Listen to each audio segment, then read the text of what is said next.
This all-new Bristol Maxi has a 160cc engine displacement, 4-stroke single-cylinder naka-single overhead cam with 4 valves. Nagtataglay ito ng max power na 11.8 kilowatts at 8,500 RPM habang ang kanyang max torque ay 14.7 Nm at 6,500 RPM. Pagdating sa fuel system nito, naka-electronic fuel injected na rin ang scooter na ito. Habang ang kanyang cooling system naman, ito po ay naka-liquid cooled. And for the starting system naman, pinapagana lang po ito ng electric push starter. At dahil Maxi Scoot style din ng isang ito, gumagamit ito ng continuous variable transmission or CVT pagdating sa kanyang driving system. For the suspension, sa harapan ito po ay naka-telescopic fork at naka-dual inverted rear suspension naman with sub tanks pagdating sa likuran. For the braking system, parehas na pong equipped ng hydraulic disc ang preno nito harap at likuran, na tsak na magbibigay sa atin ng malakas-lakas na braking power dito sa Maxi scooter na ito. At syempre, meron na rin ito mga pangmalakasang braking features tulad ng dual channel ABS at traction control system na halos mapantayan na nga rin talaga ang Yamaha X-Max pagdating sa ganong kagandang braking features, na hindi ka na rin talo dito sa Bristol Maxi 160 na ito kung wala ka talagang pambili ng Yamaha X-Max. At para naman sa kanyang dimensions, meron itong overall length na 1,980mm,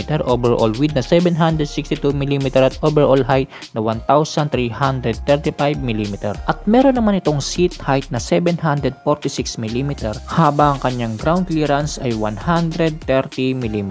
At ang kabuang bigat naman ng scooter na ito ay 137.6 kg. At yan ang engine specs at iba pang features nitong pinakabagong Bristol Maxi 160.